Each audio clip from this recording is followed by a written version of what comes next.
नमो सिद्धाणं नमो आयर्याणं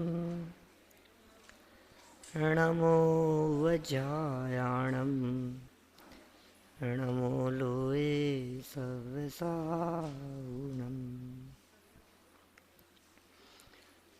जिन स्वानुभूति से खीरी मम स्वानुभूति श्री विमल धारा जैन श्रुत आनंद अमृत से समता प्रवाह बहावती रागादि विकल्प तोड़ी के माँ सरस्वती प्रतिभाववंद दृष्टि निज में जोड़ी के दृष्टि निज में जोड़ी के। मंगलम भगवान वीरो मंगलम गौतमो गणी मंगलम कुंद कुंदादि जैन धर्मोस्तु मंगल। सर्वमंगल मांगल्यम सर्वकल्याणकारिकम प्रधानम सर्वधर्माणां जैनम जयतु शासनम जैनम जयतु शासनम जैनम जयतु शासनम।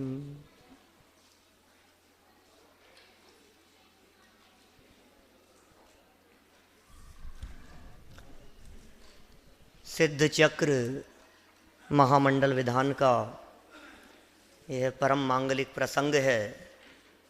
कार्तिक माह की अष्टानिका पर्व के अवसर पर सभी पर्वों में सर्वश्रेष्ठ पर्व और सभी विधानों में सर्वश्रेष्ठ विधान और दोनों का सुमेल और लोक में सर्वश्रेष्ठ सिद्ध परमात्मा उनके गुणानुवाद का यह अवसर, ये बड़ा अपूर्व योग है। इस तरह का पर्व तो बहुत हैं, लेकिन ये अष्टानिका महापर्व ये शाश्वत पर्व है, वर्ष में 3 बार आते हैं। हम भले ही इसे किसी भी रूप में मनाते हैं, कभी कभी नहीं मनाते हैं। साल में 1 अष्टानिका धूमधाम से मनाते हैं ना अपन लोग, 2 में तो अपन विधान नहीं रखते, ठीक है चल रहा है, आयोजन तो होते हैं।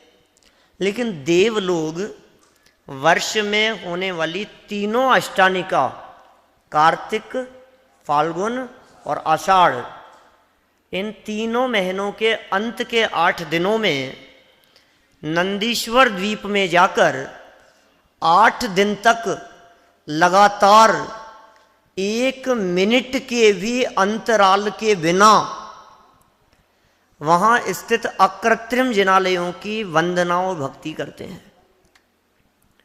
हमारे में वहाँ जाने की सामर्थ्य नहीं है, इसलिए यहीं हम बैठकर ये सिद्धों का गुणानुवाद कर रहे हैं। संत लाल जी कवि द्वारा लिखा गया यह विधान लगभग 225 वर्ष पूर्व लिखा गया। उत्तर प्रदेश के सहारनपुर जिले में नकुड़ गांव के ये रहने वाले थे। इनकी अद्वितीय प्रतिभा वो तो इनके विधान को देख करके ही पता लगती है। बड़ी विलक्षण प्रतिभा के धनी थे। संवत 1834 में आपका जन्म हुआ और संवत 1886 में आपके स्वर्गवास का उल्लेख मिलता है। लगभग 52 वर्ष की आपकी उम्र थी। एक ही विधान मिलता है, ये सिद्ध चक्र विधान, इसके जैसा कोई दूसरा विधान नहीं है। बाकी विधान तो बहुत लिखे गए, बहुत हुए और बहुत लोगों ने लिखे, लेकिन सिद्ध चक्र विधान की कोई सानी नहीं है। क्यों है ये सर्वश्रेष्ठ विधान? इसकी इतनी महिमा क्यों है? ये सिद्ध चक्र की इतनी अधिक महिमा क्यों गाई जाती है कि वास्तव में 3 लोक में यदि कोई सर्वश्रेष्ठ जीव हैं तो वे सिद्ध परमात्मा हैं। और जो सिद्ध परमात्मा लोक के शिखर पर विराजमान होकर सादी अनंत काल तक सुख भोगने वाले हैं, वो सिद्ध दशा हमारा लक्ष्य है, प्राप्तव्य है, वो उद्देश्य है। हम सबका एकमात्र यदि कोई लक्ष्य है तो वह सिद्ध दशा की प्राप्ति। जिसको सिद्ध बनना हो उसे सिद्धों की महिमा नहीं आए, ये कैसे हो सकता है? बनना चाहते हैं सिद्ध परमात्मा, सिद्ध बनने के लिए सिद्धों का स्वरूप समझना पड़ेगा पहले कि सिद्ध आखिर होते कैसे हैं। मैं विधान में बैठे हुए नए लोगों को मद्देनजर रख करके बात कर रहा हूं। माने हैं कौन सिद्ध परमात्मा, क्यों करें सिद्धों का विधान, क्या है ये सिद्ध चक्र? चक्र तो बहुत होते हैं दुनिया में, बहुत प्रकार के चक्र हैं, लेकिन उन सब चक्र में ये सिद्ध चक्र, देखो चक्र शब्द का अर्थ होता है समूह, और सिद्ध चक्र माने सिद्धों का समूह। देवेंद्र चक्र, नागेंद्र चक्र, धर्म चक्र, चक्रवर्तियों के भी चक्र होता है, इंद्र के पास भी चक्र होता है, नारायण के पास भी चक्र होता है, तीर्थंकरों के साथ में भी आगे धर्म चक्र चलता है, बहुत तरह के चक्र हैं। लेकिन उन सभी चक्रों में ये सिद्ध चक्र की क्या महिमा है? क्योंकि दुनिया में जितने भी चक्र हैं और चक्रधारी हैं वे शाश्वत नहीं है, वे परमानेंट नहीं है। बोलो कौन से चक्र की प्राप्ति करनी है? चक्र रत्न प्रकट हो जाए तो मजा आएगा कि नहीं? शांतिनाथ भगवान के आयुधशाला में चक्र रत्न प्रकट हो गया, चलो साहब चक्र रत्न प्रकट हो गया, बहुत आकर के उत्साह से आकर के कही उनके सेनापति ने, बहुत अरे साहब बहुत महिमा आपकी, तो क्या महिमा गाई जाए, चक्र रत्न प्रकट हुआ है अपनी आयुधशाला में। सुनी नहीं उन्होंने, कोई कीमत ही नहीं है उसकी। एक बार कह दिया, दो बार कह दिया, तीन बार कह दिया, अब बार बार कौन कहे, किसकी हिम्मत। और लोगों ने कही, मंत्री से कही और लोगों से कही, अरे तुम लोग इतनी महिमा गा रहे हो, आखिर हो क्या गया? ये चक्र रत्न प्रकट हो गया तो अरे महाराज आप चक्रवर्ती हो जाओगे, 6 खंड के अधिपति हो जाओगे, कितनी अधिक महिमा की बात है। चलो अब चक्र रत्न की पूजन करने के लिए, कि हम नहीं चलते, मना कर दिया उन्होंने। शांतिनाथ पुराण में ऐसा उल्लेख किया एक स्थान पर, उन्होंने मना कर दिया, हम नहीं जाएंगे वहां, हम तो 3 लोक के नाथ के अतिरिक्त, सिद्ध परमात्मा के अतिरिक्त अन्य किसी के आगे मस्तक नहीं झुकाते। चक्र रत्न से क्या होगा साहब? यही विधान रहा है, आपके पहले भी 4 चक्रवर्ती हो चुके हैं, आप तो 5वें चक्रवर्ती हैं, पूर्व चक्रवर्तियों ने भी यही किया है, इसी प्रकार की परंपरा रही है। वहां चलो, वहां जाकर के चक्र रत्न की आरती उतारो, विधि विधान से उसकी पूजन करो, यही परंपरा है। कि नहीं नहीं हम नहीं जाते, तुम लोग कर लो। कि साहब हम कैसे कर सकते हैं, चक्रवर्ती तो आपको होना है। वैसा ले आओ चक्र रत्न को यहां, हम नहीं जाएंगे वहां। वो कैसे आएगा? या हम तो नहीं जाएंगे, उसे आना हो तो आ जाए यहां। इतना कहना था और वो देव पुनीत चक्र आयुधशाला से उठ करके वहीं सामने आ गया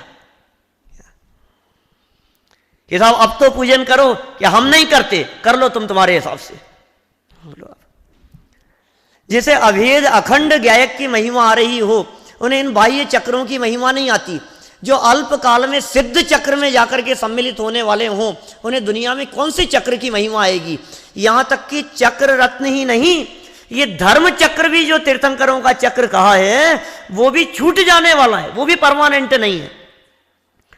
इसलिए चक्रवर्तित्व की महिमा तो है ही नहीं, तीर्थंकरत्व की भी महिमा नहीं है। ये कैसे सिद्धों के समूह की चर्चा है? चक्र शब्द का अर्थ गोलाकार वस्तु भी होता है ना। सही जी, जब भी हम चक्र शब्द का प्रयोग करते हैं तो तुरंत हमारे दिमाग में कोई गोलाकार वस्तु दिखाई देने लगती है। चक्र माने कोई गोल चीज, पहिया किसी का, ताड़ियों का बना हुआ, बैलगाड़ी का, घड़ी का ऐसा कोई चक्र घूमने वाला, वो चक्र जैसा दिखता है हमारे को। इस सहज संयोग की बात है कि सिद्ध परमात्मा भी इसी तरह से चक्र रूप है। जिस तरह से चक्र गोलाकार होता है, वैसे ही सिद्ध परमात्मा जहां विराजमान है वो सिद्धालय, सिद्ध शिला नहीं। सिद्ध परमात्मा सिद्धालय में रहते हैं, सिद्ध शिला पर नहीं रहते। सिद्ध शिला से तो बहुत ऊंचाई पर है। सिद्ध शिला तो 8 योजन मोटी है, फिर उसके ऊपर घनोदधि वात वलय, घन वात वलय, तनुवात वलय, तनुवात वलय के अंत में रहते हैं सिद्ध परमात्मा। कैसे है वो सिद्धालय? सिद्ध क्षेत्र कैसा है जहां सिद्ध परमात्मा रहते हो। 45 लाख योजन का ढाई द्वीप और 45 लाख योजन का सिद्ध क्षेत्र। और आप ये तो जानते ही हैं कि जो जीव जिस क्षेत्र में बैठकर आत्म आराधना करते हैं, आत्म स्वभाव को जानते पहचानते हैं, आत्म स्वभाव में लीन होते हैं, वे जीव उसी स्थान से सीधे ऊपर सिद्धालय में जाकर विराजमान हो जाते हैं। फिर दौलत राम जी कहते हैं, रही है अनंत अनंत काल यथा तथा शिव परिणये। साधी अनंत काल के लिए 45 लाख योजन के क्षेत्र में एक प्रदेश भी ऐसा नहीं है जहां पर सिद्ध परमात्मा नहीं हो। पूरे ढाई द्वीप की बात है। ढाई द्वीप का एरिया 45 लाख योजन का है। हम जिस द्वीप में रहते हैं वो जम्बू द्वीप 1 लाख योजन का है। ढाई द्वीप कितना कहा? 45 लाख योजन।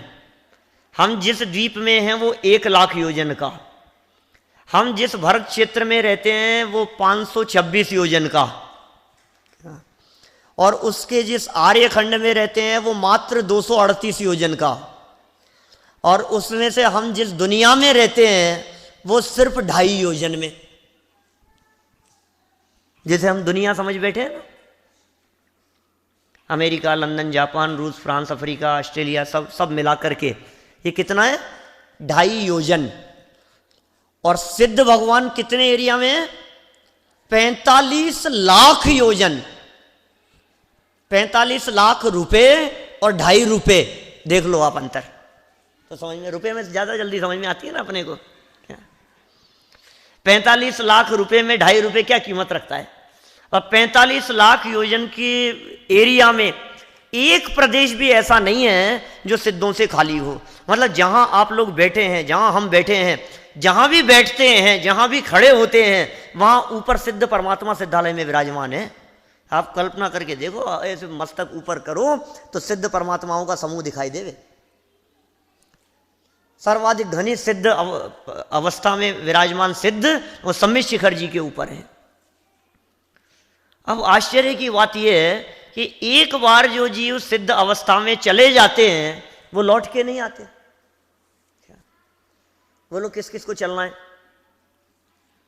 हम लोग सिद्ध बनने के लिए तैयार हैं, सिद्ध चक्र विधान करके सिद्ध चक्र में शामिल होने के लिए हम लोग सब तैयार हैं। अभी हाथ खड़े कराएंगे तो सब कहेंगे कि हाँ हमें सिद्ध बनना है, हमें मोक्ष जाना है।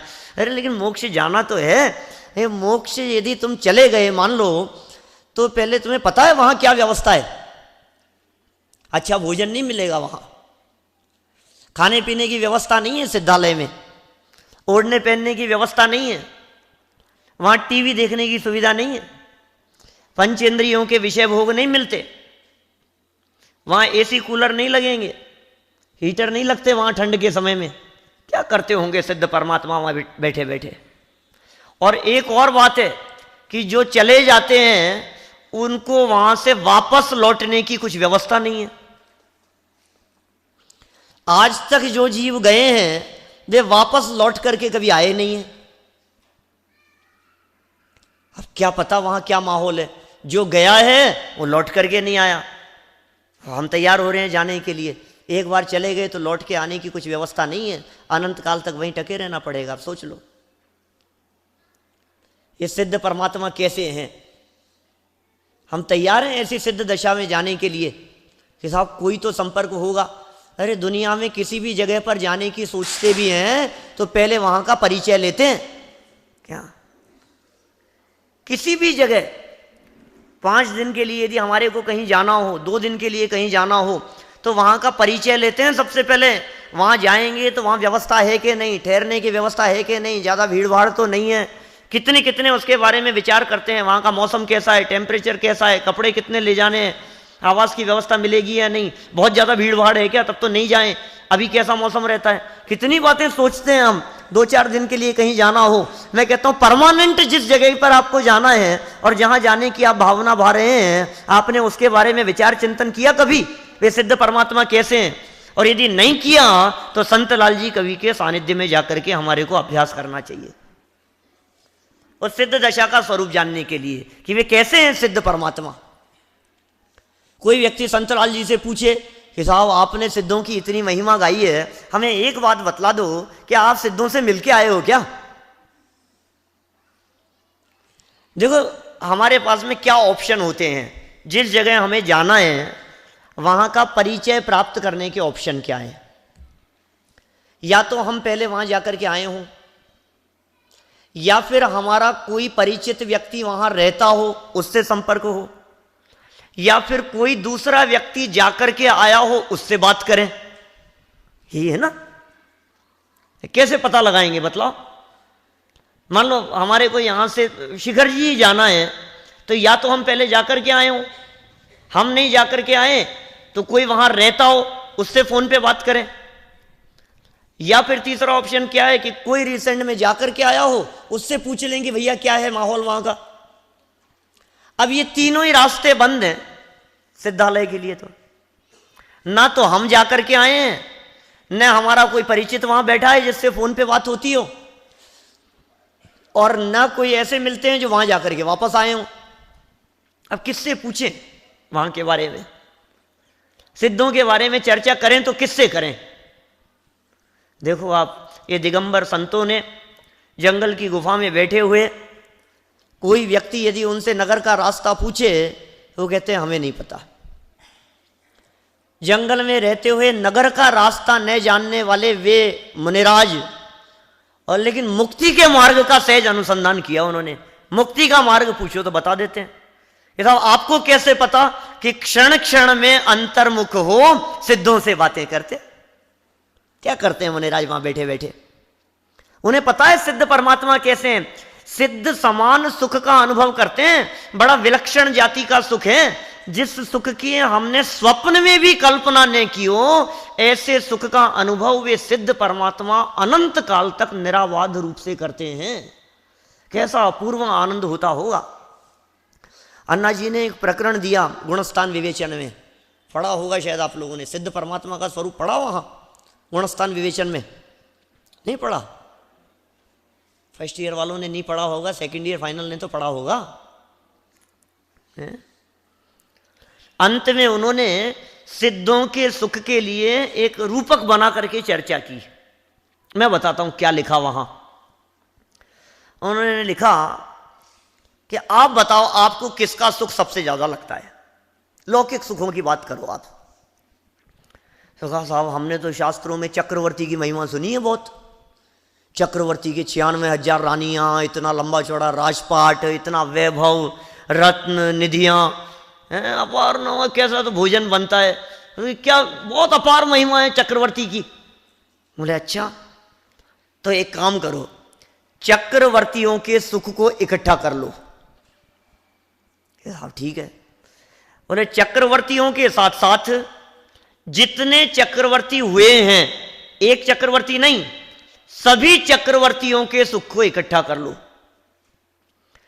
जितने नारायण हैं, जितने प्रतिनारायण हैं, जितने बलभद्र हैं, जितने भोग भूमिया जीव हैं, जितने विद्याधर हैं, जितने देवेंद्र हैं, इंद्र आदिक हैं, उन सब के सुखों को इकट्ठा कर लो। उन सब के वर्तमान कालीन सुख को इकट्ठा करो, उन सब के भूतकालीन सुख को इकट्ठा करो, उन सब के भविष्यकालीन सुख को इकट्ठा करो। तीनों कालों में जितने चक्रवर्ती इंद्र नारायण प्रतिनारायण आदि हुए हैं, जितने भोग भूमिया जीव हैं, सबके सुखों को एक जगह पर इकट्ठा कर लो।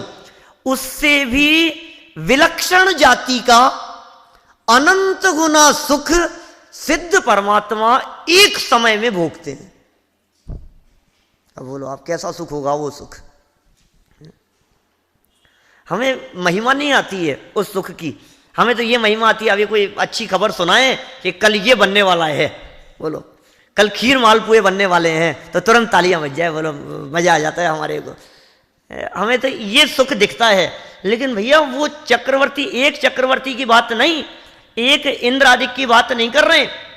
अनंत चक्रवर्ती, अनंत देव, अनंत इंद्र, भूत वर्तमान भविष्यकालीन सर्व सुख, और उससे विलक्षण जाति का अनंत गुना सुख सिद्ध परमात्मा प्रत्येक समय में भोगते हैं, तो कैसा आनंद होता होगा।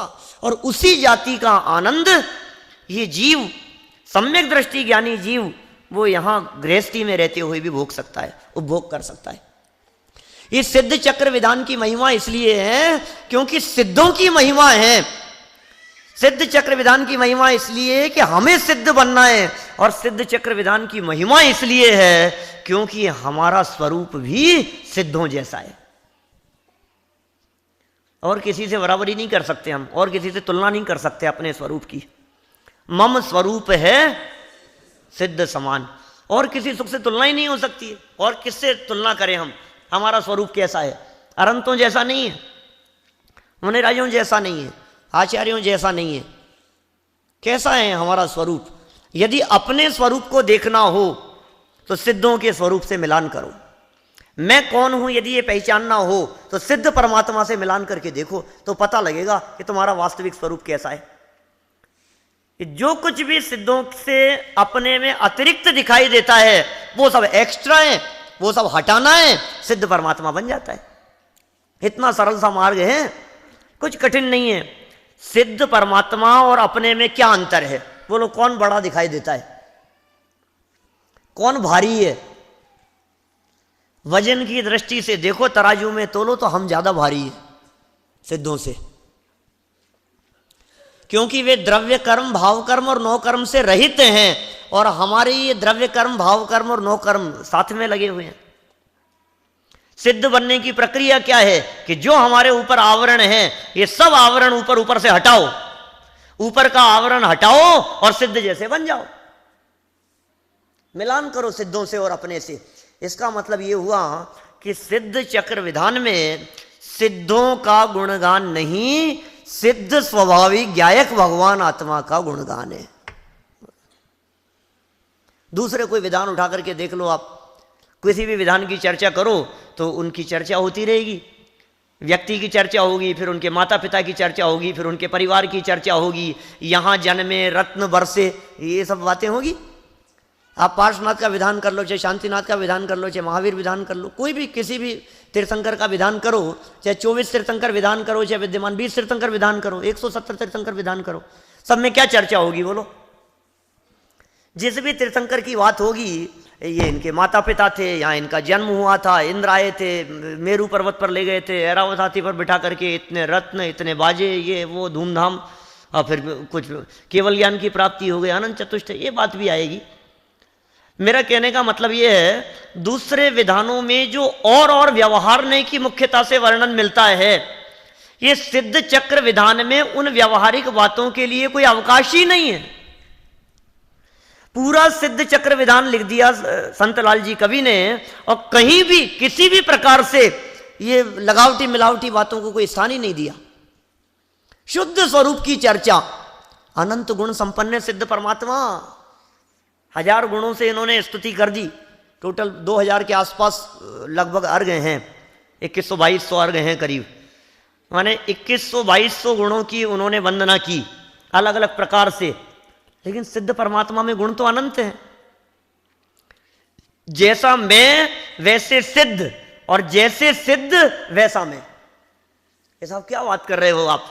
अपने आप को सिद्धों जैसा कह रहे हो कि हाँ ये सच्चाई है कि जो अंतर दिखाई देता है वो तो ऊपरी अंतर है। सिद्ध चक्र विधान की महिमा इसलिए नहीं है कि कुछ रोग दूर हो जाएंगे, बीमारी दूर हो जाएगी। लोग पता नहीं किस किस प्रकार की बातें करने लगते हैं। सिद्ध चक्र की महिमा यहाँ लिखी है, ये अपने सामने है, बड़े दादा की लिखी हुई रचना है, बहुत सुंदर। मुझे लगता है कितनी सुंदर रचना, जो पूर्व में जो चलती थी पुरानी कहानी, जिसमें गृहीत मिथ्यात्व का पोषण होता था, वास्तव में उस कहानी को ध्यान में रखते हुए और हमारे चित्त में गृहीत मिथ्यात्व का पोषण न होवे और वास्तविक स्वरूप ख्याल में आवे, इस सिद्ध चक्र की वास्तविक महिमा हमारे ख्याल में आवे, इतनी सुंदर रचना ये बड़े दादा की लिखी हुई रचना है। ये सिद्ध चक्र का महात्म्य जो अपन रोजाना सिद्ध चक्र विधान के बाद में बोलते हैं, है ना, बहुत सुंदर चर्चा है। अर्थ तो बहुत सरल है, फिर भी अपन इसको आधार बना करके थोड़ी बहुत बात कर लेते हैं। देखिए बोलो भाई विवेक। श्री सिद्ध चक्र गुण गान करो मन आन भाव से प्राणी, कर सिद्धों की अगवानी। क्या कह रहे हैं? श्री सिद्ध चक्र, कैसा है सिद्ध चक्र? कि गुण खान। क्यों नहीं हो? क्योंकि सिद्ध गुणों की खान है, तो सिद्ध चक्र गुणों की खान क्यों नहीं होगा? अरे एक सिद्ध में अनंत गुण, तो सिद्धि अनंत है, तो क्यों नहीं गुण खान होगा? बोलो। तो सिद्ध चक्र, क्योंकि एक सिद्ध नहीं, अरे एक सिद्ध की अपार महिमा, और एक सिद्ध नहीं, अनंत अनंत सिद्ध परमात्माएं हर 6 महीने 8 समय में 608 जीव सिद्ध दशा की प्राप्ति कर रहे हैं। और सिद्ध दशा की प्राप्ति का उपाय कहीं बाहर में नहीं है। जो जीव अपने स्वभाव को जानते हैं, जो अपना आश्रय लेते हैं, वो सिद्धों में जाकर के मिल जाते हैं। ये साहब जगह मिलेगी कि नहीं वहां? साहब हम लोग तो बहुत कोशिश कर रहे थे, लेकिन सुबह जब सुना आपसे विधान में कि 1 इंच जगह भी खाली नहीं है, तब से हमारा मन बदल गया। हमें ऐसा लगा कि वहां तो जगह ही नहीं है। अब इतनी भीड़ भाड़ वहां सिद्धालय में, हम तो सोच रहे थे कौन मोक्ष जाता होगा, और मालूम चला कि अनंत सिद्धेभ्यो, सुबह अर्घ चढ़ाए थे ना, संख्यात सिद्धेभ्यो, असंख्यात सिद्धेभ्यो, अनंत सिद्धेभ्यो, और अनंत अनंत सिद्ध परमात्मा हो गए। कहते मध्यम अनंत अनंत है सिद्धों की संख्या, 8वें नंबर का अनंत है। अब इतने सिद्ध परमात्मा, और हम जाएं भी मेहनत करके और जगह भी ना मिले और वापस लौटना पड़े। ऐसी जगह बतला दो ना जहां बैठ करके हम जाएं, तो फिर वहां अपने को थोड़ी ऊपर जगह मिल जाए कि तुम चिंता मत करो, जहां बैठ के ध्यान करोगे, जहां बैठ के साधना करोगे, जहां बैठ के अपने स्वभाव में लीन होंगे, वहां जगह तुम्हें अवश्य मिल जाएगी। सिद्धों में जाकर के समा जाएंगे।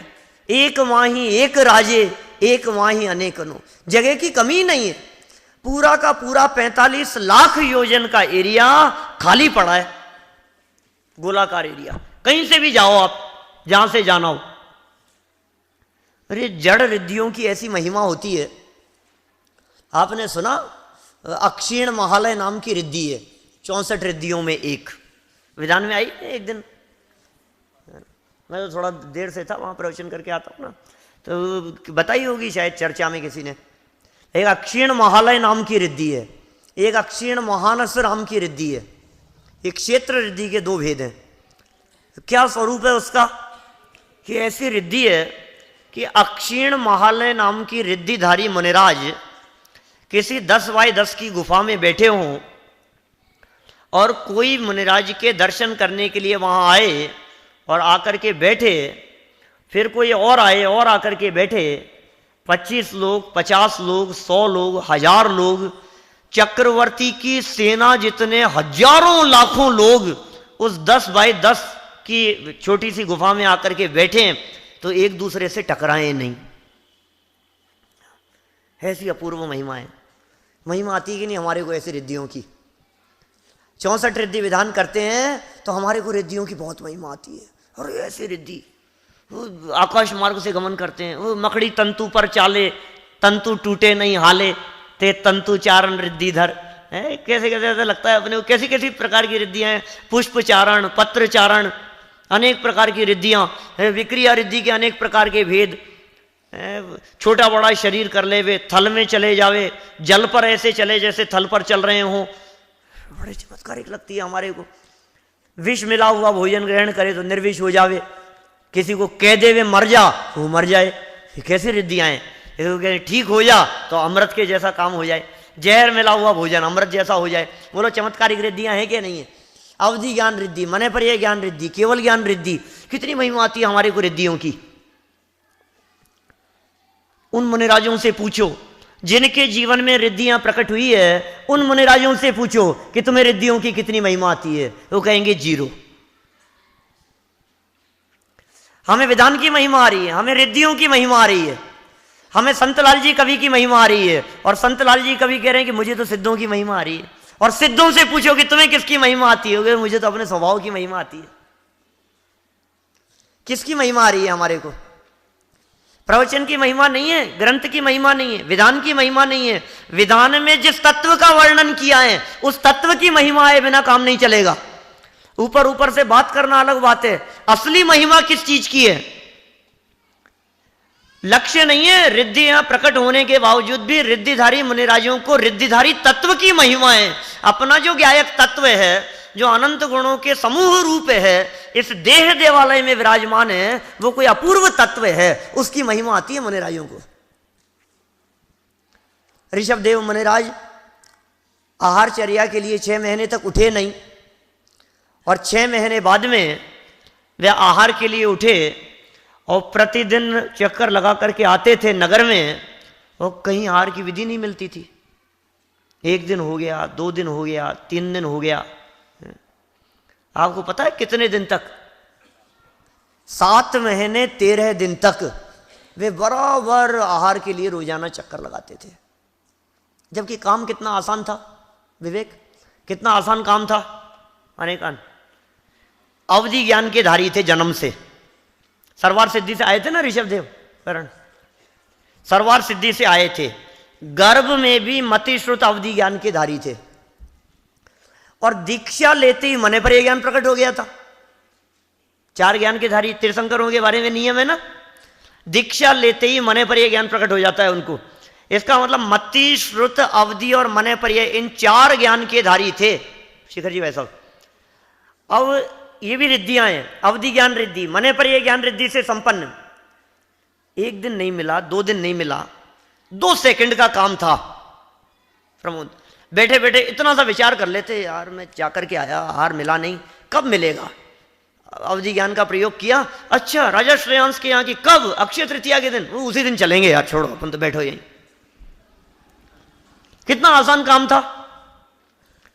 2 सेकंड के लिए वे अवधि ज्ञान का प्रयोग करते, रिद्धि का प्रयोग करते, तो 7 महीने 13 दिन तक चक्कर लगाने से बच सकते थे। लेकिन उन्हें प्रतिदिन चक्कर लगाना बर्दाश्त था विकल्प आने के बाद में, लेकिन उस विकल्प की पूर्ति के लिए और भोजन जैसे शुद्र कार्य के लिए रिद्धि का प्रयोग करना बर्दाश्त नहीं था। सोचो आप, क्यों करें रिद्धि का प्रयोग? अरे आत्मा भोजन तो करता नहीं है, विकल्प ही तो खाता है, और खाता क्या है, और भोजन का विकल्प तो आ ही गया। अब अवधि ज्ञान का प्रयोग करो, चाहे मने पर यह ज्ञान का प्रयोग करो, जाओ चाहे नहीं जाओ, विकल्प तो आ ही गया ना, तो आत्मा का भोजन तो हो ही गया। अब क्या रिद्धि का प्रयोग करना, बोलो। लगाया है चक्कर, विकल्प आया और उठ करके चले गए, लौट करके आ गए, नहीं मिला, फिर आकर के निर्विकल्प हो गए ना, विधि नहीं मिली, भोजन नहीं मिला, आकर के आत्म ध्यान में लीन हो गए, स्वभाव में लीन हो गए। महिमा नहीं आती उनको, रिद्धियों की महिमा नहीं आती मुनिराजों को, क्योंकि रिद्धिधारी तत्व, अरे जिसके अवलंबन से रिद्धियां प्रकट होती है, ऐसा स्वभाव देह देवालय में विराजमान है अंदर में। उसको देखते हैं, उसका अवलंबन लेते हैं, वो अतीन्द्रिय आनंद का रसपान करते हैं।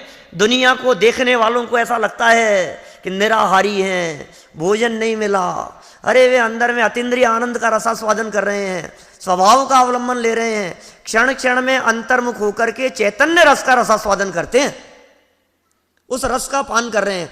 जिस अपूर्व आनंद का स्वाद वे क्षण क्षण में ले रहे हैं, हमें तो लग रहा है बेचारे मुनिराज, आहार नहीं मिला, विधि नहीं मिली। क्या देख रहे हो आप?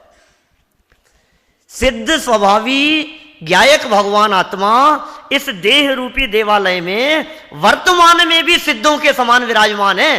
किंचित भी अंतर नहीं है, किंचित मात्र भी अंतर नहीं है, और जो अंतर दिखाई देता है वो देखने लायक नहीं है। ये कोशिश की है संतलाल जी कवि ने यहां, तो पहली लाइन में कह दिया, श्री सिद्ध चक्र गुण गान करो मन आन, भाव से प्राणी कर सिद्धों की अगवानी। सिद्धों की अगवानी करें, आने वाले हैं सिद्ध परमात्मा। अभी मैं आया तो सोनू जी बाहर खड़े थे दरवाजे पे, साहब आपकी अगवानी के लिए खड़ा हूं। मैं कह रहा गजब कर रहे हो, ये सिद्धों की अगवानी के लिए सिद्ध परमात्मा लौट करके आएंगे नीचे, बोलो सिद्ध भगवान लौट करके आएंगे कि नहीं? पता नहीं कैसे कैसे, हमें तो कुछ खबर ही नहीं है। कभी कहते हैं कि हे सिद्ध भगवान आ जाओ, अत्र अवतर अवतर, हे सिद्ध परमात्मा उतर करके आ जाओ हमारे सामने, मेरी परिणति में उतर करके आ जाओ। कभी ऐसा कहते हैं, और कभी विवेक से बोलो जो कहेंगे हमको भी बुला लो प्रभु सिद्धों के दरबार में। कभी भी ऐसा लगता है सिद्ध भगवान भी बैठे बैठे कंफ्यूज हो जाए कि यार मुझे बुला रहा है कि खुद आने की बात कर रहा है, ये चाहता क्या है ये? बोलो हकीकत बात क्या है, हमें चलना है कि उनको बुलाना है? इस सिद्धों की अगवानी का मतलब सिद्ध स्वभाव का दर्शन, अंदर में सिद्ध स्वभावी परिणति की प्रकटता, वो सिद्धों की अगवानी है। उसकी तैयारी, परिणति में सिद्ध स्वभाव का अवतरण, ये सिद्धों की अगवानी है। वो सिद्ध परमात्मा सिद्धालय से उतर करके नहीं आएंगे, लेकिन सिद्ध स्वभाव मेरी परिणति में, मेरे अनुभव में आए, उसकी तैयारी है सिद्धों की अगवानी। उसके लिए मन को तैयार करने के लिए कह रहे हैं यहां पर, कर सिद्ध चक्र गुणगान। सिद्ध चक्र का गुणगान करके मन आन भाव से प्राणी, भाव से सिद्ध परमात्मा के स्वरूप को देखो और फिर अपने स्वरूप को देखो, फिर उनके स्वरूप से अपने स्वरूप का मिलान करके देखो। ये कहते हैं अब सिद्धों की अगवानी, क्योंकि असली सिद्ध परमात्मा मुझे वहां नहीं मिलेंगे, असली सिद्ध परमात्मा मुझे अपने भीतर मिलेंगे। कहां मिलेंगे सिद्ध परमात्मा? योगसार में योगेंद्र देव ने गाथाएं लिखी इस प्रकार की, जिन देव तन मंदिर रहे जन मंदिरों में खोजते, हंसी आती है कि मानो सिद्ध भोजन खोजते। क्या किस बात पे हंसी आ रही है? वो सिद्ध परमात्मा भोजन खोज रहे हैं कि नहीं? नहीं, ये सिद्ध परमात्मा खोज रहे हैं। खोज तो हम रहे हैं ना मंदिरों में जाकर के, अपने आप के बारे में कह रहे हैं। कर सिद्धों की अगवानी, फिर क्या होगा इससे? देखो आप, सिद्धों का सुमिरन करने से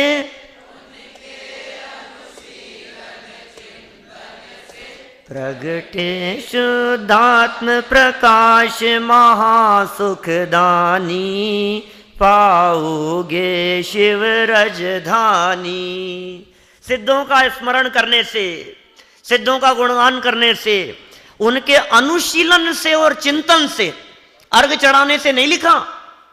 सिद्धों को अर्घ चढ़ाने से, इस भ्रम में नहीं रहना कि रोजाना हम यहाँ आकर के सिद्ध परमात्मा को अर्घ चढ़ाते हैं कि साहब हमने तो पिछले साल भी अर्घ चढ़ाए थे सिद्धों को, इस साल फिर सिद्धों को अर्घ चढ़ा रहे हैं, तो इससे कुछ कल्याण तो हो जाएगा ना हमारा। कि कुछ नहीं होगा। कब तक नहीं होगा? अनुशीलन और चिंतन के बिना। सिद्धों का स्मरण, सिद्धों का स्मरण माने स्वभाव का स्मरण। तो सिद्धों का स्मरण हुआ, अपने स्वभाव का स्मरण हुआ, फिर उनका अनुशीलन किया और चिंतन किया, तो क्या हुआ? सिद्धों का अनुशीलन, सिद्धों का चिंतन, सिद्धों का खुलासा, सिद्ध स्वरूप का दर्शन, फिर हुआ क्या उससे? कि प्रगटे शुद्धात्म प्रकाश। शुद्धात्म प्रकाश प्रगटे, ये कैसे कह रहे हो साहब? अनुशीलन किया सिद्धों का और प्रगटे का शुद्ध स्वरूप, कि हाँ ऐसा ही तो है। ये चमत्कारिक बात है, क्योंकि सिद्ध में और मुझ में अंतर नहीं है, बस ये मूल बात है। मम स्वरूप है सिद्ध समान। प्रगटे शुद्धात्म प्रकाश, शुद्धात्म प्रकाश प्रकट होवे, शुद्ध आत्म प्रकाश प्रकट होवे, महासुखदानी। और फिर क्या होगा? पाओगे शिव रजधानी। सिद्धालय की प्राप्ति हो जाएगी और सिद्ध चक्र में जाकर के विराजमान हो जाएंगे। इस संसार के दुख दुख रूप लगते हैं क्या? ऐसा लगता है क्या कि हमें कुछ तकलीफ है? हमें लगता है कि हमारे को कोई पीड़ा है, कोई संकट है? सिद्ध परमात्मा सर्व संकटों से मुक्त हैं, अशरीरी हैं वे सिद्ध परमात्मा। जितने संकट यहाँ संसार दशा में दिखाई देते हैं, इन सर्व संकटों से मुक्त हो गए हैं। खाने पीने का टेंशन नहीं है, सर्दी गर्मी नहीं है, भूख प्यास नहीं है, बीमारी नहीं है, रोग नहीं है, आकुलता नहीं है, घबराहट नहीं है, दुख तो है ही नहीं कुछ भी, और वो आनंद खत्म होने की टेंशन भी नहीं है, वापस लौटने का विकल्प नहीं है। सब प्रकार के दुखों से मुक्ति मिल गई है। कैसे सिद्ध परमात्मा का स्वरूप होगा? वो प्रगटे शुद्धात्म स्वरूप, महासुखदानी। और जो ऐसा स्मरण करता है, जो ऐसा चिंतन करता है, जो ऐसा सिद्धों का अनुशीलन करता है, उसे प्राप्त हो जाती है वो राजधानी, राज्य मिल जाता है। शिव राजधानी मिलने का मतलब मुक्ति का राज्य मिल गया, साम्राज्य मिल जाएगा।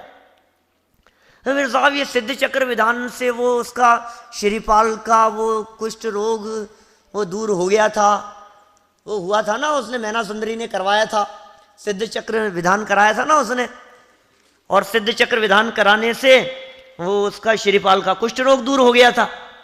ऐसा था कि नहीं? और श्रीपाल भी उसमें शामिल हो गए, मैना सुंदरी भी शामिल हो गई, और धूमधाम से सबको इकट्ठा करके कि देखो भाई हमारे इनका कुष्ठ रोग दूर हो जाए, इसलिए अपन सिद्ध चक्र विधान रचा रहे हैं।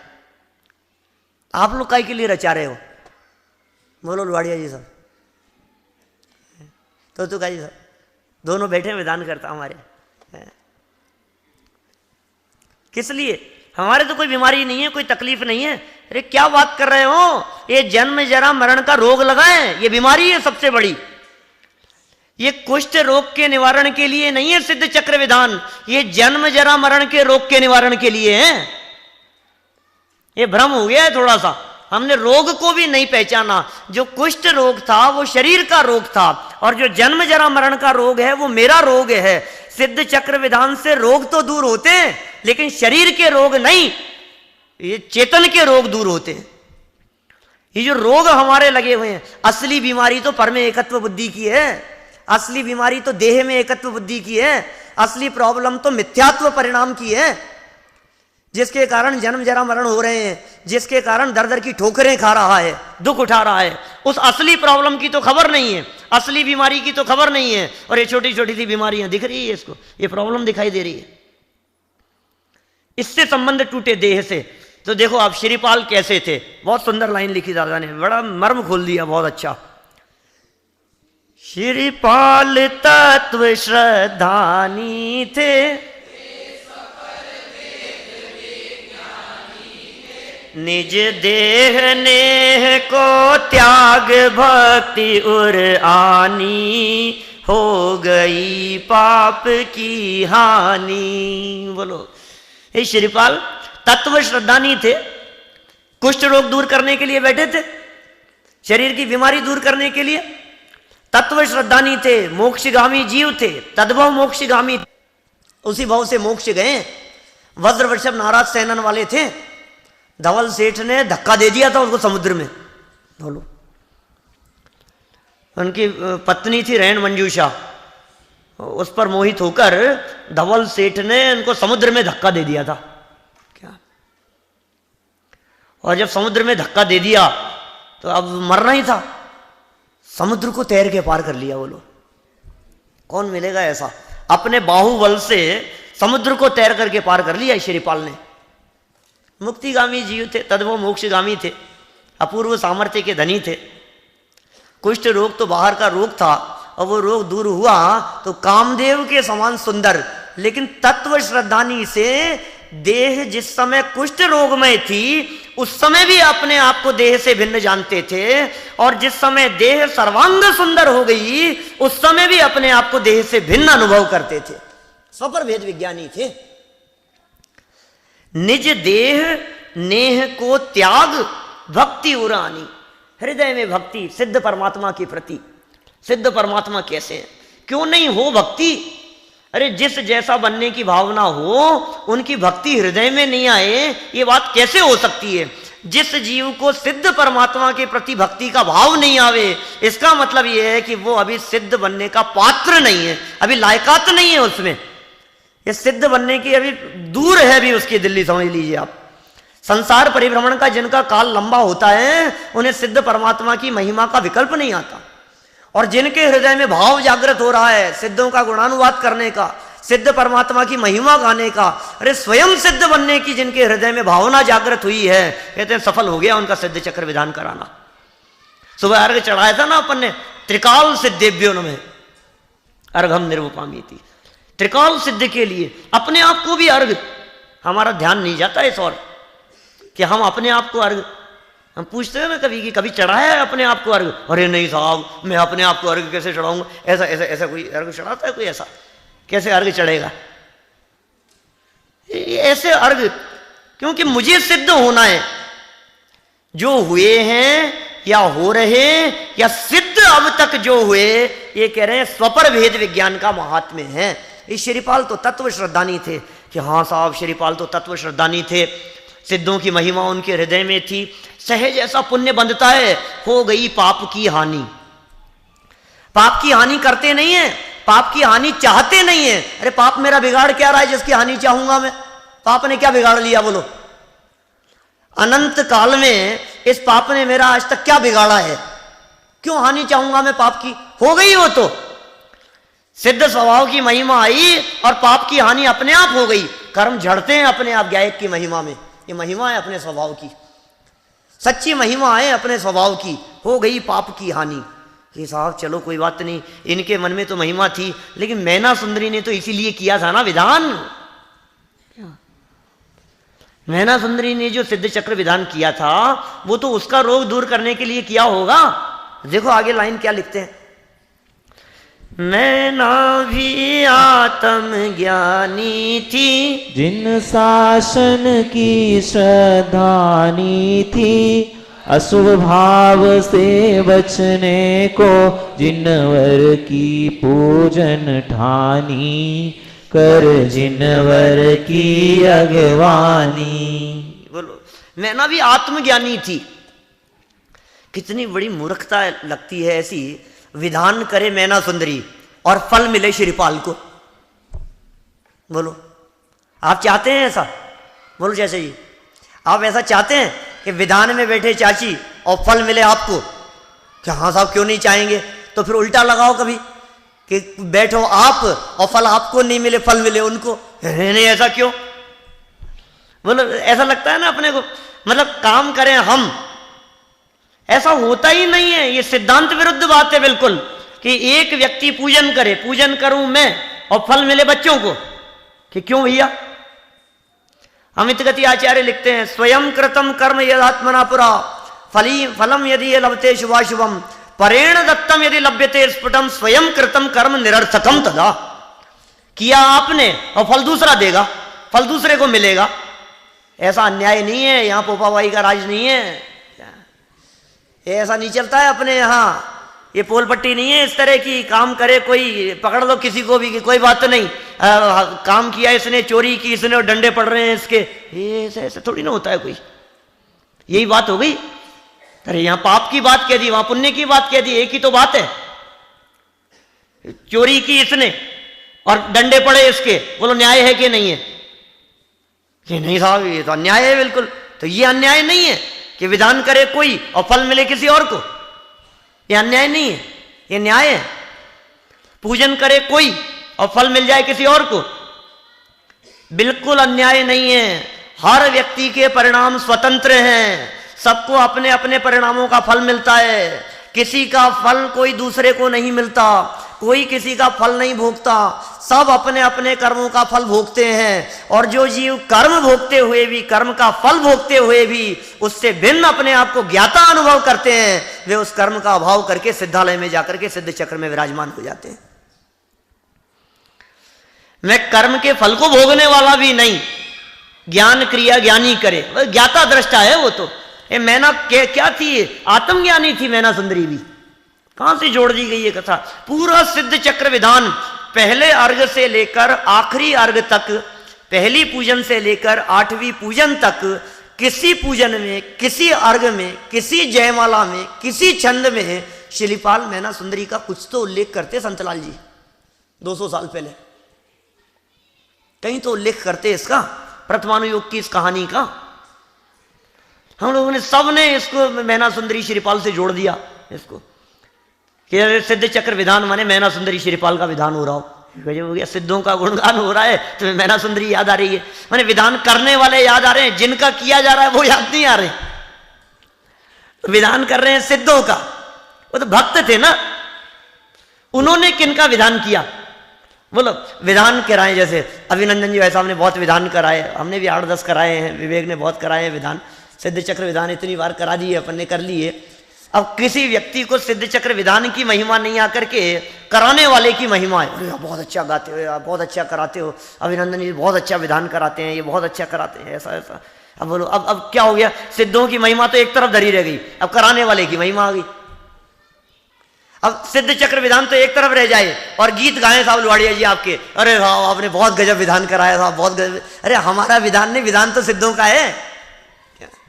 सुबह दादा ने भक्तामर का एक श्लोक बोला था ना, कितना सुंदर, कि वास्तव में इसमें तो तव प्रभावात चेतो हरिष्यति सताम नलिनी दलेशु, है ना, ऐसी चर्चा है ना, कि हे आदिनाथ भगवान, मैं इस स्तोत्र की रचना कर रहा हूं, यह स्तोत्र निश्चित रूप से सज्जनों के चित्त को हरेगा। अरे यार गजब हो गया, मान तो गजब कर रहे हो आप, अपने आप के गीत गा रहे हो कि मैं स्तोत्र लिख रहा हूं और सज्जनों के चित्त को हरेगा। पता है क्या लिखा उन्होंने? इसलिए नहीं कि मैं लिख रहा हूं, बल्कि इसलिए कि इसमें जिनका वर्णन चल रहा है वो तीन लोक के नाथ हैं। क्यों नहीं सज्जनों का चित्त हरेगा? ये सिद्ध चक्र विधान इसलिए महान नहीं है कि संतलाल जी ने लिखा है, ये सिद्ध चक्र विधान इसलिए महान है क्योंकि सिद्धों का गुणगान है, सर्वश्रेष्ठ वस्तु की चर्चा है, सर्वश्रेष्ठ पद की चर्चा है, इससे ऊपर कोई पद ही नहीं।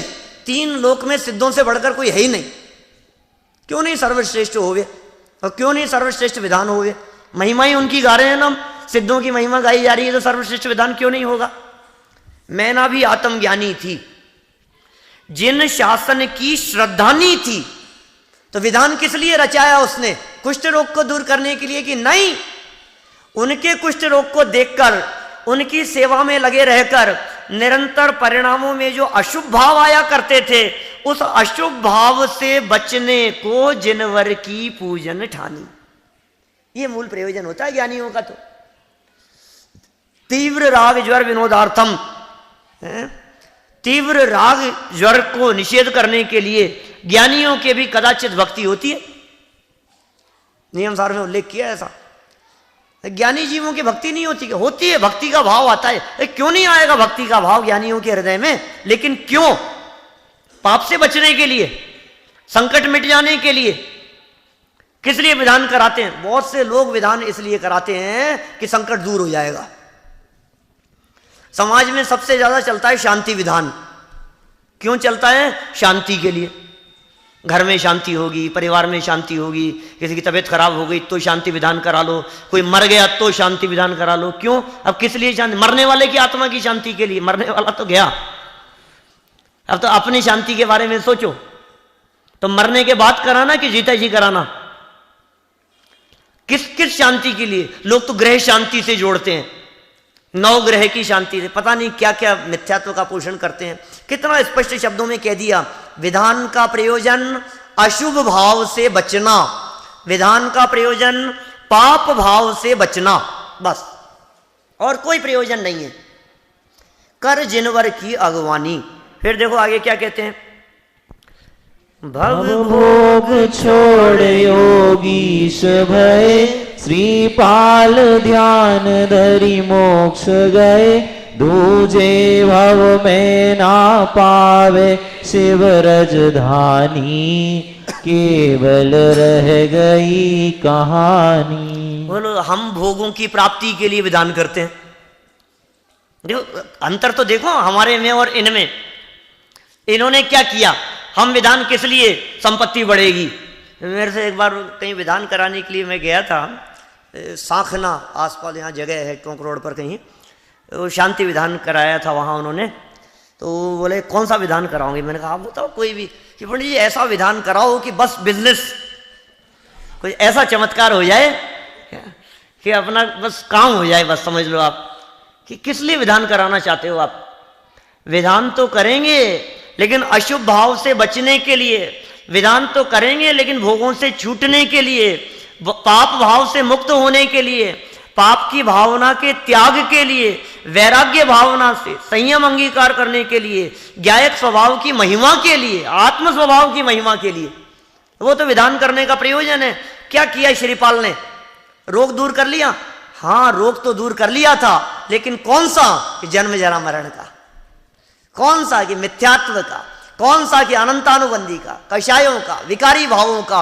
उस रोग से मुक्त हो गए थे। क्या किया? भव भोग छोड़ योगीश भये, श्रीपाल ध्यान धर मोक्ष गए। श्रीपाल तो मोक्ष चले गए। और मैना भी पावे शिव राजधानी, दूजे भाव में, दूसरे भाव में मैना को भी मुक्ति की प्राप्ति हो जाएगी। वर्तमान में देवगति में है, अगले भाव में उसे भी मुक्ति की प्राप्ति हो जाएगी। अरे उनका तो कल्याण हो गया, उनका तो उद्धार हो गया। अब हम किस जगह पर खड़े हैं? केवल रह गई कहानी। एक मोक्ष चले गए, दूसरे मोक्ष जाने वाले हैं, कहानी लिखी रह गई। अब इस कहानी से शिक्षा क्या लेना है? देख लो, जो काम उन्होंने किया सिद्ध पद की प्राप्ति के लिए, वो काम अपन भी कर लो, मोक्ष की प्राप्ति कर लो। देखो आगे फटाफट फिर। प्रभु दर्शन अर्चन वंदन से मिटता है मोह तिमिर मन से, निज शुद्ध स्वरूप समझने का अवसर मिलता भल प्राणी, पाते निज निधि विसरानी। वाह, कितना सुंदर छंद लिख दिया है। करे जाओ, इनकी चर्चा तो ऐसी है, अब एक एक मिनट में क्या बात करें इनकी। प्रभु के दर्शन करने से, अर्चन करने से, वंदना करने से मिटता है मोह तिमिर मन से, हृदय से मोह रूपी अंधकार मिट जाता है। ये सिद्ध चक्र का गुणगान करने से निज शुद्ध स्वरूप समझने का अवसर मिलता है। बोलो, क्यों किया ये सिद्ध चक्र विधान दोबारा? पिछले साल तो किया ही था, दूसरा विधान करते ना कि नहीं, ये सिद्ध चक्र विधान के बहाने से अवसर मिल रहा है मुझे अपने स्वरूप को जानने का, या अवसर मिल रहा है मुझे अपने स्वरूप को पहचानने का, या अवसर मिल रहा है सिद्धों से अपने मिलान करने का। अरहंत जैसा स्वरूप नहीं है मेरा, सिद्ध जैसा स्वरूप है। निज शुद्ध स्वरूप समझने का अवसर मिलता भवि प्राणी, भव्य प्राणियों को अवसर मिलता है। और क्या मिल जाता है उनको कि पाते निज निधि, अपनी निधि की प्राप्ति हो जाती है। विसरानी जो कि भूले हुए हैं, भूली हुई अपनी निधि अपने को प्राप्त हो जाती है। भक्ति से और हर्षाया है, उत्सव युत पाठ रचाया है, जब हर्ष ही न समाया तो पे नृत्य करन की ठानी, जिन बर भक्ति सुखदानी। हे जिनेन्द्र देव, हे सिद्ध परमात्मा, बहुत भक्ति भाव से हृदय में हर्षित होकर, आपकी अपार महिमा से युक्त होकर, उत्सव करते हुए, समाज को इकट्ठा करके, परिवार वालों को सबको जुटाकर, ये भक्ति से युक्त होकर ये सिद्ध चक्र का पाठ रचाया है। और जब ये हर्ष, जब ये उत्साह, जब ये महिमा हृदय में नहीं समाती तो बाहर फूट पड़ती है, और नृत्य करने का भाव भी हृदय में आ जाता है। भक्ति से नृत्य गान कोई है कर रहे हैं, सिद्ध भगवान की महिमा। अंदर में महिमा आती है तो बाहर में शब्द निकलते हैं, अंदर में महिमा आती है तो बाहर में नाचने लगता है। जिसका मन मयूर नाचता है उसके पैर भी थिरकने लगते हैं। हृदय में जिसको महिमा आती है उसके बाहर में भी महिमा आए बिना रहती नहीं है। ऐसा होता ही नहीं है कि नहीं नहीं बहुत महिमा आ रही है मेरे को, और ऐसा मुंह ऐसा अकड़ करके बैठा हो, क्या महिमा आ रही है, तेरा चेहरा नहीं खिल रहा है। जिसके हृदय में महिमा आती है उसका चेहरा नहीं खिलेगा, बोलो, उसके प्रसन्नता नहीं दिखेगी चेहरे से। रोम रोम पुलकित हो जाए जब जिनवर के दर्शन पाए, अंग अंग प्रफुल्लित हो जाता है, रोम रोम खिल जाता है। जिनवर भक्ति सुखदानी। देखो फिर आगे, सब सिद्ध चक्र का जाप जपो, उन्हीं का मन में ध्यान धरो, नहीं रहे पाप की मन में नाम निशानी, बन जाओ शिव पथगामी। सब सिद्ध चक्र का जाप करो, सब सिद्ध चक्र का पाठ करो, और उन्हीं का मन में ध्यान करो। ये साहब सिद्ध चक्र का विधान तो खत्म हो जाएगा और 4 दिन बचे हैं, कि मन में ध्यान तो कर सकते हो। ये सिद्ध चक्र विधान तो सदा काल नहीं कर सकते, लेकिन सिद्धों की महिमा, सिद्धों का गुणगान और सिद्ध स्वरूपी गायक का ध्यान, ये तो 24 घंटे किया जा सकता है। खाते पीते उठते बैठते जिनके हृदय में सिद्ध बनने की भावनाएं, जिनके हृदय में सिद्धों की महिमाएं, जो सिद्धों का ध्यान ध्याते हैं, नहीं रहे पाप की मन में नाम निशानी, निशान मात्र भी नहीं रहेगा, नाम मात्र भी पाप का अस्तित्व नहीं रहेगा। सिद्धों की सच्ची महिमा आएगी तो छोटे मोटे पाप की तो क्या दम है। टोडरमल जी साहब ने मोक्ष मार्ग प्रकाशक में एक प्रकरण दिया, प्रारंभ में पंच परमेष्ठियों का स्वरूप बतलाया, फिर उनसे प्रयोजन सिद्धि की बात कही। सिद्धों से भी प्रयोजन सिद्धि होती है हमारी, अरहंतादिक से भी प्रयोजन सिद्धि होती है। ये साहब क्या प्रयोजन सिद्धि होगी कि भोजन मिलेगा ना अच्छा शाम को, क्या बात करता है भोजन की, ये सब तबीयत ठीक हो जाएगी ना, ये क्या बात करता है तबीयत ठीक की। ये कह रहे हैं ऐसा मिलेगा कि नाम निशान नहीं रहेगा तेरे तकलीफ का, ऐसा मिलता है। और फिर लेकिन ध्यान रखना 7 नंबर पेज मोक्ष मार्ग प्रकाशक अंतिम लाइन में उन्होंने लिख दिया टोडरमल जी साहब ने, लौकिक प्रयोजनों की सिद्धि भी भक्त के होती है, किंतु इस प्रयोजन के अर्थ से अरहंत आदि की भक्ति करने वाले के तीव्र कषाय होने से संसार परिभ्रमण ही बढ़ता है। बोलो, लौकिक प्रयोजनों की सिद्धि होती है, सिद्ध चक्र विधान करने से सहज ही पाप कर्म की हानि होती है, सहज ही पुण्य बंधता है, अपने आप लौकिक कार्यों की सिद्धि होगी, बिजनेस भी बढ़ेगा, तबीयत भी ठीक होगी, सब होगा। लेकिन मन में यदि तबीयत ठीक करने का विकल्प आ गया तो पुण्य की जगह पाप बांध रहा है। मन में यदि बिजनेस और धन और वैभव और संपत्ति दिखाई दे रही है तो पुण्य बांधने की जगह पाप बांध रहा है, उल्टा काम हो रहा है। समझ लो आप, पाप की नाम निशानी नहीं रहेगी और स्वयं सिद्ध परमात्मा बन जाएंगे। बन जाओ शिव पथ गामी। अंतिम छंद। जो भक्ति करे मन वच तन से, वह छूट जाए भवबंधन से। भविजन भज लो भगवान भक्ति और आनी, मिट जाए है दुखद कहानी। श्री सिद्ध चक्र गुणगान करो मन आन, भाव से प्राणी कर से तो की अगवानी। जो भक्ति करे कैसे, मन से, वचन से और तन से। देख लेना क्या कह रहे हैं ये, भक्ति तो करें अकेला मुख से नहीं, अकेला तन से नहीं। सिद्ध चक्र विधान कराया हमने और हम अर्घ चढ़ा रहे हैं ये तन से, और मुख से बोल रहे हैं ये वचन से, और मन लग रहा है पता नहीं कहीं इधर उधर। ऐसे ऐसे भक्ति की बात नहीं है। तो है ना, तो माला फेरते हैं तो कहते हैं मन बहुत दौड़ता है हमारा, ये क्या करें साहब। जब भी ध्यान करने के लिए बैठते हैं पंडित जी, बहुत लोग पूछते हैं कि वैसे तो हमारा उपयोग इधर उधर कहीं जाता नहीं है, मतलब जो काम करते हैं, लेकिन जब माला फेरने के लिए बैठते हैं तब पता नहीं क्या होता है। तो कबीरदास जी की पंक्तियां हैं ऐसी बहुत सुंदर। माला तो कर में फिरे, जीभ फिरे मुख माही, और मनवा फिरे बाजार में, यह तो सुमिरन नाही। माला तो हाथ में फिर रही है और जीभ मुख में फिर रही है, और मन कहाँ फिर रहा है कि बाजार में, मार्केट में शेयर के दाम बढ़ रहे हैं। बोलो, चांदी घट रही है, ये शेयर बढ़ रहे हैं, इसका ये हो रहा है, वहाँ ये हो रहा है, मन इधर उधर, इसका नाम तो स्मरण नहीं है। फिर क्या कहा उन्होंने, आगे 2 लाइनें और बहुत मार्मिक लिखी। माला चेतन सो कहे, माला कह रही है चेतन से, माला चेतन सो कहे, काहे फिरावे मोए, और मनवा क्यों नहीं फेरता, मुक्ति मिलावे तोए। ये माला चेतन से कह रही है कि भैया तू किसे फेर रहा है, काय को मेरे को फिरा रहा है, अपने मन को क्यों नहीं फेरता है, अपने उपयोग को क्यों नहीं फिराता है, बाह्य पदार्थों से उपयोग को हटाकर अपने स्वभाव पर लगा, मुक्ति मिलावे तोए। ये कह रहे हैं मन वचन तन से जो भक्ति करते हैं वे छूट जाए भव बंधन से, संसार के सर्व बंधनों से वे छूट जाते हैं। ऐसे भविजन, हे भव्य जीवों, हे आत्मार्थियों, हे मुमुक्षुओं, आत्म कल्याण की भावना से सिद्ध चक्र विधान में सम्मिलित हुए सर्व जीवों, भज लो भगवान भक्ति उरानी।